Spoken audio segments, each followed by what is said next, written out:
Olá pessoal, nessa aula aqui eu quero resolver exercícios que envolvem colisões em duas dimensões e agora a gente tem que levar em conta o caráter vetorial da grandeza quantidade de movimento, além do princípio de sua conservação. Então primeiro eu quero começar falando desse caráter vetorial da quantidade de movimento. Ela é uma grandeza que fica mais completa quando a gente informa a direção e o sentido, porque ela também nos diz para onde o móvel está se movendo naquele instante de tempo. Então, por exemplo, quando a gente lê a frase "o caminhão de massa 880 kg com velocidade 2 metros por segundo se move para a direita", aqui está a intensidade da grandeza quantidade de movimento, que basta multiplicar massa e velocidade, e aqui está a informação direcional, a direção e o sentido dela. Uma outra forma de representarmos todo esse texto aqui é fazermos o desenho do caminhão sobre a reta horizontal, sobre o eixo X, e indicar com uma seta que representa o vetor a quantidade de movimento do caminhão. O comprimento da seta é a intensidade da grandeza e a seta nos dá a direção e o sentido.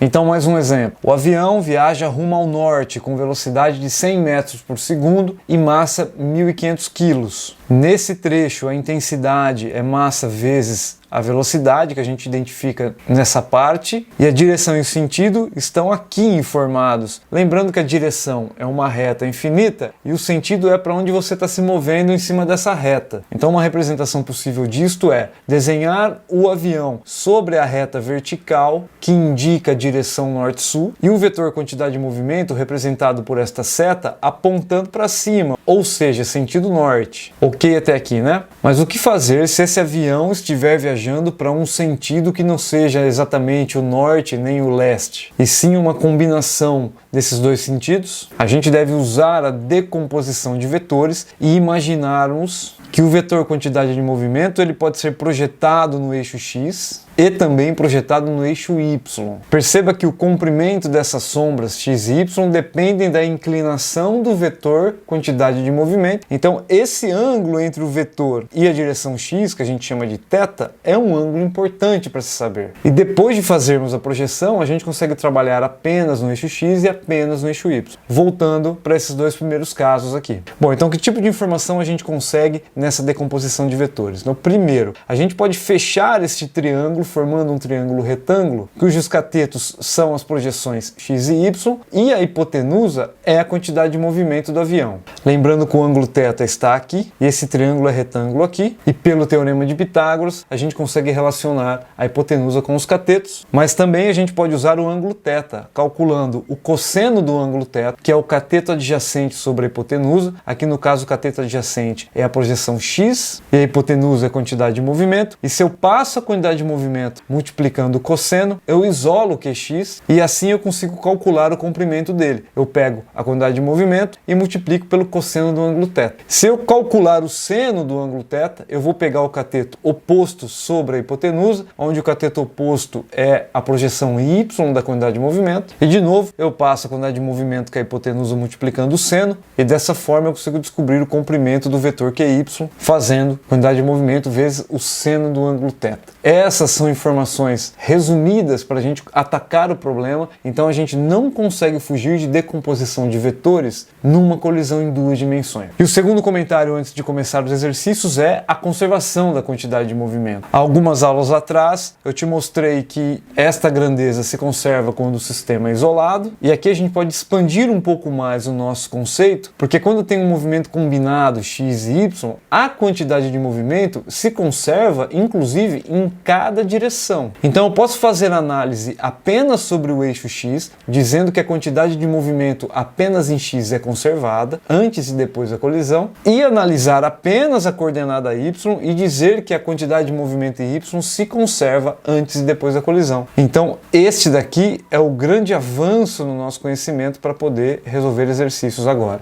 É assim que a gente vai começá-los, beleza? Então vamos para eles. Eu trouxe aqui 3 exercícios, vamos começar pelo primeiro. 2 veículos que trafegavam por avenidas perpendiculares colidem. Então estamos indicando aqui o momento da colisão. Em virtude da colisão, os veículos ficam presos um ao outro e se deslocam com velocidade de 16 metros por segundo na direção indicada, que é este vetor vermelho aqui. Ele está inclinado 66 graus em relação ao eixo X. Então, peraí, muita coisa aconteceu. Vamos chamar de veículo A e de veículo B. Então A se movimenta sobre o eixo X, o B sobre o eixo Y. Eles colidem e após a colisão eles estão grudados, eles estão unidos. Aula passada nós classificamos a colisão e o nome desta colisão é inelástica. Então após a ocorrência da colisão eles estão grudados e os dois se movem no sentido do vetor vermelho com uma velocidade de 16 metros por segundo. Pergunta é: qual era a velocidade de cada veículo antes da colisão? Suas massas são iguais. Estamos aqui trabalhando com um sistema isolado, composto pelos carros A e B, então você pode dizer que a quantidade de movimento se conserva antes e depois da colisão, e não só isso, ela é conservada em cada direção, sobre X e depois sobre Y. Então vou primeiro olhar X. Então eu sei que a quantidade de movimento no início em X tem que ser igual à quantidade de movimento no final em X. No início, o único movimento sobre X era o movimento do móvel A. Então no início, a quantidade de movimento do sistema é MA vezes velocidade do A sobre X. Perfeito. Depois eu tenho os dois grudados e os dois caminham na diagonal. Então esse movimento depois ele pode ser decomposto em dois movimentos, um sobre X e um sobre Y. Então a decomposição sobre X eu vou chamar de velocidade X e a decomposição sobre Y é uma sombra maior, eu vou chamar de VY.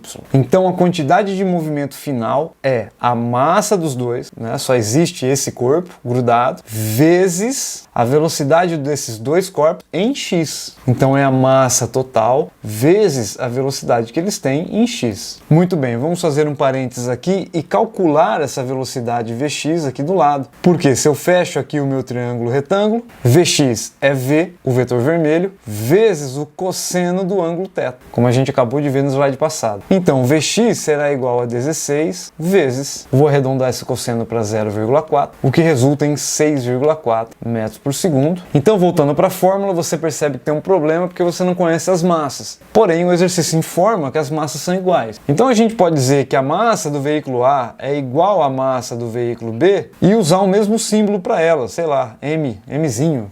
Bom, então se eu quiser usar o símbolo Mzinho para representar a massa do conjunto grudado depois da colisão, eu vou usar duas vezes Mzinho, porque eu somei Mzinho com Mzinho. Deu 2 Mzinhos. E eu vou usar essas informações lá no problema para poder justamente cortar a massa. Então a massa de A é Mzinho, a velocidade AX eu quero descobrir, a massa final é 2 vezes Mzinho e a velocidade em X final é 6,4. Então aqui eu posso cortar Mzinho com Mzinho e eu descubro que a velocidade de A em X é 12,8 metros por segundo. Tudo bem? Então acho que você entendeu. Agora vamos analisar o problema sobre o eixo Y apenas. Então em Y, a quantidade de movimento no início é igual à quantidade de movimento no fim, tudo isso aqui em Y. E no início eu tenho apenas um movimento sobre Y, que é do carro B. Então a massa de B vezes a velocidade dele em Y, é o que eu quero descobrir, tem que ser igual à massa dos dois grudados vezes a projeção VY dessa velocidade, porque a análise agora é apenas em Y. Então Mzão vezes VY. Então vamos fazer mais um parênteses, vou vir aqui do lado e calcular VY, de novo a partir desse triângulo retângulo, lembrando que VY está aqui, né? É esse cateto em pé. E se eu calculo o seno desse ângulo, e VY será igual a V, o vetor vermelho, vezes agora o seno de 66 graus. Então VY será igual a 16 vezes, vou arredondar para 0,9, então VY é igual a 14,4 metros por segundo. Vamos voltar aqui para a nossa equação. Então a massa de B eu vou usar o símbolo Mzinho, velocidade BY eu quero descobrir, a massa do conjunto ligado é 2 vezes Mzinho e a velocidade em Y é 14,4. E aqui de novo eu posso cancelar as massas e eu descubro que a velocidade B em Y é igual a 28,8 metros por segundo, que é a velocidade daquele carro, porque ele só tem este movimento em Y. Ficou claro aí o problema? Vocês entenderam como usar o princípio da conservação da quantidade de movimento em cada coordenada? É um pouco diferente, por exemplo, da conservação da energia, porque energia é uma grandeza escalar, não traz informação direcional. Agora a quantidade de movimento sim, você precisa levar isso em conta. Então vamos fazer mais um problema, vamos ver com calma. Então num jogo de sinuca, a bola 1 é lançada com velocidade de 5 metros por segundo contra a bola 2 que está em repouso. Então perceba Perceba que esse movimento da 1 se dá sobre o eixo X, a bola 2 está lá paradona, e o exercício afirma que a massa de ambas é 0,2. Então aqui ele, de novo, ele disse massas iguais e agora ele te deu o valor, 0,2 kg. Após a colisão, o movimento das bolas é mostrado a seguir. Então a bola 1 subiu, formando um ângulo de 45 com o eixo X, enquanto que a bola 2 desceu, formando um ângulo de 30. É um movimento no plano, duas dimensões. Então ele quer que você calcule as velocidades V1 e V2 após a colisão. Então aqui novamente a gente diz que a quantidade de movimento se conserva em cada eixo, então vamos fazer a análise. Vou começar com X. A quantidade de movimento no início em X tem que ser igual à quantidade de movimento final em X, e no início, se movendo sobre X, a gente tem apenas a bola 1, então massa da bola 1 vezes a velocidade dela tem que ser igual a todos os movimentos que existem sobre X depois da colisão. Então presta atenção, o movimento da bola 1 pode ser projetado sobre X e o movimento da bola 2 também. Vou tentar usar cores diferentes aqui, mas eu vou poluir aqui a figura, né? Vou usar o verde para representar a projeção da velocidade da bola 1 em X e vou usar o roxo para representar a velocidade da bola 2 em X. Essas coisas não estão em escalas, mas acho que você entendeu a ideia, né? Então, voltando para a equação principal, a quantidade de movimento final é a soma da quantidade de movimento da 1 e da 2 sobre X. Então, bola 1, M1, V1x depois da colisão, mais M2, V2x após a colisão. Então, substituindo aqui todos os valores que eu conheço, como a massa das bolas são iguais, eu posso cortar a massa de todo mundo, porque todas as parcelas aqui possuem o mesmo número. Perfeito. Então, a velocidade de 1 é 5, essa velocidade está sobre o eixo X, né? Tem que ser igual a V1x e a V2x, e agora eu posso usar o ângulo para escrever V1x em forma de V1 e V2x em forma de V2, porque afinal de contas o exercício quer que você calcule estas velocidades inclinadas aqui, V1 e V2, e não a projeção delas em X. Então vou abrir um parênteses aqui, porque V1x é V1 cosseno de 45 graus e V2x é V2 cosseno de 30 graus. E eu vou arredondar o cosseno de 45 para 0,71 e o cosseno de 30 para 0,87. Então vamos substituir isto na fórmula original. V1x é V1 vezes 0,71 mais V2x, que é V2 vezes 0,87, e aí nós não chegamos muito longe porque temos duas incógnitas na equação, então eu não vou mexer mais nela, eu vou chamar ela de equação 1. Vamos olhar agora para outra coordenada, vamos olhar para a coordenada y, e a análise é a mesma. A quantidade de movimento no início em y tem que ser igual à quantidade de movimento no fim em y. Pois muito bem, aqui fica fácil porque no início nós não temos movimento nenhum sobre a coordenada y, então a quantidade de movimento no início é 0. Perfeito. Agora no fim nós temos dois movimentos também, a bola 1 e a bola 2 também projetam vetores em y. Então aqui na figura eu vou de novo desenhar o vetor verde aqui da bola 1 projetada para cima, vamos chamar de V1y, e em roxo da bola 2 projetada para baixo, que é o V2y. Cuidado porque essa projeção de V2y é negativa, aponta contrária à minha orientação. Então vamos fazer aqui o parênteses de novo. V1y é V1 vezes o seno de 45 graus e V2y é igual a menos V2 vezes o seno de 30 graus. Não esquece, vou até colocar em vermelho para você não esquecer esse sinal aqui, beleza? Então o seno de 45 a gente arredonda para 0,71 e o seno de 30 é igual a meio. Vamos voltar então para o problema. A quantidade de movimento final em y é a soma da quantidade de movimento da bola 1, que é a massa, vezes V1y, e da bola 2, que é a massa 2 vezes V2y. Então, antes de substituir aqui, eu posso cortar as massas também, porque já que elas são iguais e o lado esquerdo da equação é 0, eu posso dividir todo mundo pela massa. O lado esquerdo continua 0 e massa dividido por massa é igual a 1. Então facilita o problema, fica V1y mais V2y. Então V1y é V1 vezes 0,71 e V2y é menos V2 vezes meio. Aqui, para facilitar o problema, a gente pode pegar o V1 multiplicado por 0,71 e jogar para o lado esquerdo negativo. Então eu tenho menos V1 vezes 0,71 igual a menos V2 vezes 0,5. E aqui eu posso cancelar o sinal negativo também, né? Divide todo mundo por menos 1. E além disso, eu posso isolar o V1. V1 será igual a V2 vezes 0,5 dividido por 0,71. Então, V1 é igual a V2 vezes... Bom, se você fizer divisão, vai dar aproximadamente 0,7. Então, vou deixar assim. E isto aqui é o que a gente chama de equação 2. Eu tenho uma relação V1, V2 bem direto aqui, que eu posso substituir na equação 1. Então, como eu não tenho espaço, vou copiar no próximo slide. Então, equação 1 e equação 2. Agora eu vou substituir a equação 2 na equação 1. Então, no lugar do V1, eu vou colocar V2 vezes 0,7. Então, substituindo a equação 2 na equação 1, 5 é igual a V2 vezes 0,7 vezes 0,71 mais V2 vezes 0,87. Então, escrevendo mais uma linha, 5 é igual a V2 vezes 0,497 mais V2 vezes 0,87. E aqui eu posso juntar, né, V2. Eu tenho 0,49 V2 mais 0,87 V2, o que resulta em 1,367 V2. E para terminar, V2 é igual a 5 sobre 1,367, o que resulta em aproximadamente 3,7 metros por segundo. Esta é a resposta para a velocidade V2. E agora que eu conheço V2, eu posso voltar aqui na equação 2 e substituir essa informação. Porque se eu multiplicar V2 por 0,7, eu tenho V1. Então V1 será 3,7 vezes 0,7, o que dá aproximadamente 2,59 metros por segundo. E estão aí as duas respostas desse exercício magnífico.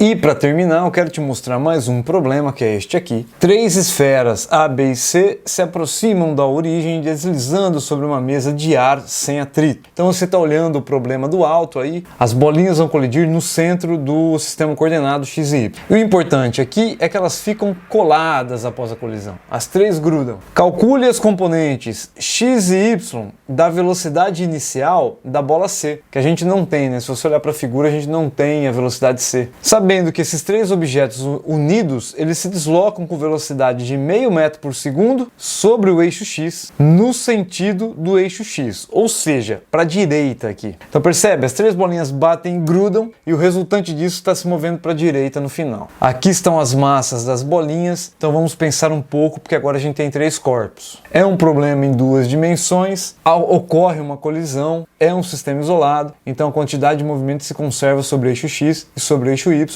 Então eu vou começar com o eixo x. Então a quantidade de movimento no início em x tem que ser igual à quantidade de movimento no fim em x. Então pensa comigo, no início a gente tem três objetos e esses três objetos projetam velocidades em x, ou projetam quantidade de movimento em x. A bola C projeta uma velocidade para a direita sobre x, vamos chamar de VCX. A bola A está toda sobre x, então a velocidade dela sobre x é 1,5, já está aí. Você não pode esquecer de pôr um sinal negativo nessa velocidade. E a bola B projeta uma velocidade sobre x para a esquerda, vamos chamar de VBX, que também é negativo. Pois muito bem, então eu vou escrever isso aqui, ó. No início sobre x eu tenho a bolinha A com a velocidade dela, eu tenho a bolinha B com a velocidade dela projetada e eu tenho a bolinha C com a velocidade dela projetada. Isso aqui tem que ser igual à quantidade de movimento no fim. E no fim, como o problema afirma, as três bolinhas estão grudadas, então a massa é a soma das massas das três, caminhando com uma velocidade que está toda sobre o eixo x, como o problema afirmou. Então eu tenho uma velocidade final sobre x aqui. Belíssimo? Antes disso aí, substituindo coisas aqui, eu vou fazer a projeção das velocidades. Então, um parênteses. Aqui é só de uma no caso, né, que é a VBX, que é a velocidade de B vezes o cosseno do ângulo entre a velocidade de x, que é 60, não é? E cuidado, você não pode esquecer do sinal negativo aqui. Então, VBX será menos 0,5 vezes o cosseno de 60, que é meio também. Então, VBX será igual a menos 0,25 metros por segundo. Oh, bacana. Então, vamos voltar para a equação. A massa A é 0,02, a velocidade de A é menos 1,5, hein? Mais a massa de B é 0,03 e a velocidade projetada em x é menos 0,25. Mais a massa de C é 0,05 e a velocidade eu não conheço. Eu quero descobrir esse VCX aqui. Isso aqui tem que ser igual a somatória das massas, que dá 0,1, vezes a velocidade em x, que ele afirmou que é 0,5 depois da colisão. Então tá aí a nossa equação. Aqui já me permite calcular VCX. Então 0,02 vezes menos 1,5 é igual a menos 0,03. 0,03 vezes menos 0,25 é igual a menos 0,0075 mais 0,05 vezes VCX tem que ser igual a esse produto que vai dar 0,05. Então eu vou manter 0,05 VCX aqui desse lado e vou passar esses dois números somando do lado de lá, o que resulta em mais 0,0875. Então se eu passar o 0,05 dividindo, eu obtenho 1,75 metros por segundo. Bacana? Então eu já descobri metade do problema, porque eu só quero a projeção. Agora a gente precisa fazer análise em Y. Eu vou apagar aqui para ter mais espaço. Em Y agora, novamente, quantidade de movimento no início em Y tem que ser igual no final. No início, apenas a bolinha B e C projetam sombras em Y, então eu tenho uma sombra de Y para cá, que é a VCY, e uma sombra de B para baixo, que é a VBY. A não projeta sombra, e fazendo um parênteses aqui, né, VBY será VB vezes o seno do ângulo, que é 60, então VBY será 0,44 metros por segundo. Aqui eu arredondei o seno de 60 para 0,87 e multipliquei pela velocidade B, que é 0,5. Não posso esquecer aqui do sinal negativo, porque essa velocidade aponta para baixo em Y. Perfeito, então voltando para a equação, então no início eu tenho a bolinha B com uma velocidade VBY, que eu conheço, acabei de calcular, e eu tenho a bolinha C com velocidade VCY, que eu preciso descobrir. E no final, depois da colisão, eu não tenho movimento nenhum sobre Y. O problema me afirmou isso. Então eu tenho zero depois. Ficou mais fácil. Então, substituindo valores, a massa de B é 0,03, a velocidade é menos 0,44, a massa de C é 0,05, com uma velocidade que eu quero descobrir. Isso aqui tem que ser igual a zero. Esse produto é igual a menos 0,0132. Aqui eu não mexo, então VCY é igual a zero. Vou passar esse número negativo para o outro lado positivo. Então 0,05 VCY é igual a 0,0132. E para terminar, eu vou dividir por 0,05, o que resulta em 0,264 metros por segundo. E esta é a projeção Y do movimento da bolinha C. Fechou, turma? Então são 3 exercícios padrão, de novo, para você ter no teu caderno e se preparar para os próximos exercícios, sempre voltar a esses daqui que a gente resolveu para poder refrescar a sua memória. Bons estudos, é isso aí.